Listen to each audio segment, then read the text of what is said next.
Hello guys, Manisha রান্নাঘরে জানাই আপনাদেরকে আবারও একবার ওয়েলকাম। কোনো রকম ঝামেলা ছাড়াই 5 মিনিটে একদম নতুন স্টাইলের স্ন্যাক্স বানানোর রেসিপি আজ আমি আপনাদের সঙ্গে শেয়ার করব।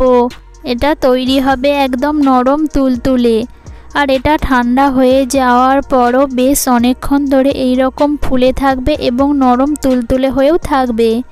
তো দেরি কিসের, চলুন রেসিপি শুরু করা যাক। তার জন্য সবার প্রথমে একটি পাত্রে নিয়ে নেব 1.5 কাপ দুধ।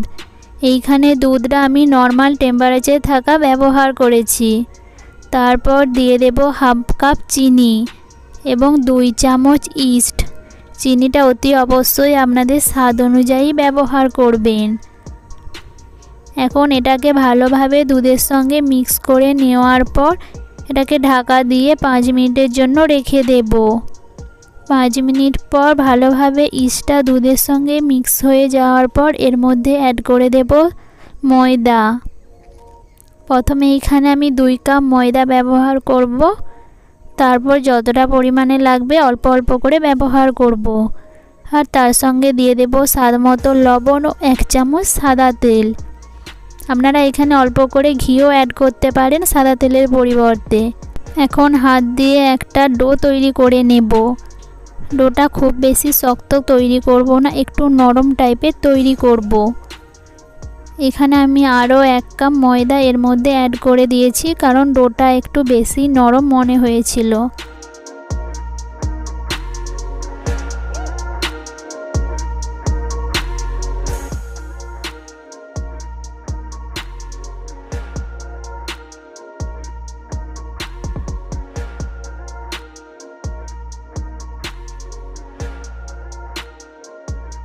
ডোটা যখন এই রকম পারফেক্টভাবে মাখানো হয়ে যাবে তখন এটাকে ঢাকা দিয়ে 30 মিনিটের জন্য রেস্টে রেখে দেব।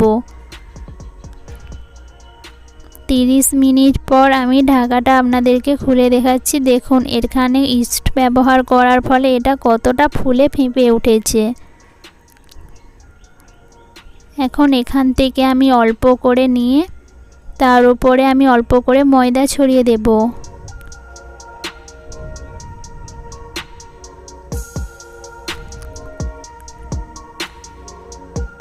তারপর এর ওপরে আমি অল্প করে ছড়িয়ে দেব সাদা তিল। এখানে আপনারা কালো জিরাও ব্যবহার করতে পারেন।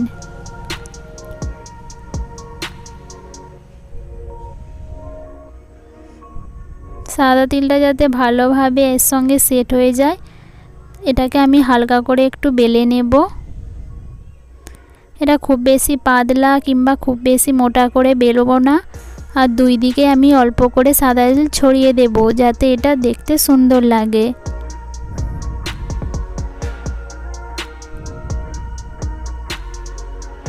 তিলগুলো দিয়ে এইভাবে একটু বেলে নেব যাতে তিলগুলো ভালোভাবে সেট হয়ে যায়।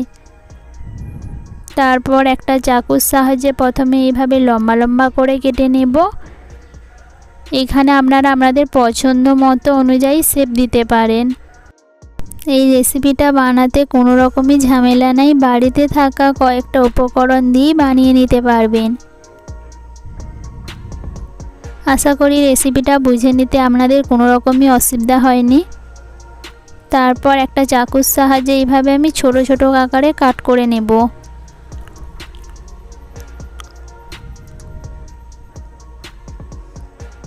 এখান থেকে আমি আপনাদেরকে একটা পিস তুলে দেখাচ্ছি। দেখুন এরকম ছোট ছোট করেছি, আর এইগুলো যখন ভাজবো তারপর দেখবেন এটা কতটা সুন্দর ফুলে ফেঁপে উঠবে। এইভাবে আমি সবগুলোই তৈরি করে নিয়েছি। আর কড়াইতে দিয়েছি খুবই অল্প করে তেল।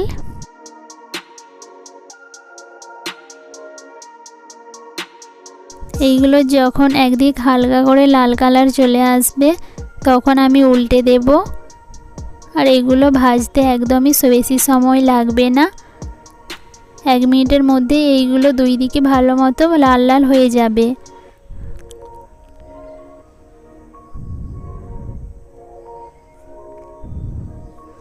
আর দেখুন এইগুলো কতটা সুন্দর ফুলে ফেঁপে উঠেছে। এখন এগুলোকে একটা ছান্তার সাহায্যে তুলে নিয়ে আমি একটা থালার মধ্যে রেখে দেব। এইভাবেই আমি একটার পর একটা সমস্তগুলো দিয়েই তৈরি করে নেব। আর সবগুলোই দেখবেন কত সুন্দর ফুলে ফেঁপে উঠবে। এটার টেস্টটা অনেকটা নানের মতন খেতে। আপনারা চাইলে ছোলা দিয়েও এটা পরিবেশন করতে পারবেন।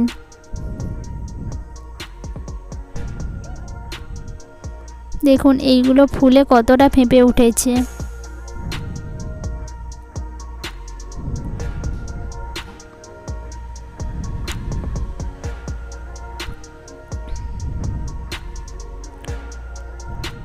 এখান থেকে আমি আপনাদেরকে একটা কেটেও দেখাবো কতটা নরম তুলতুলে তৈরি হয়েছে।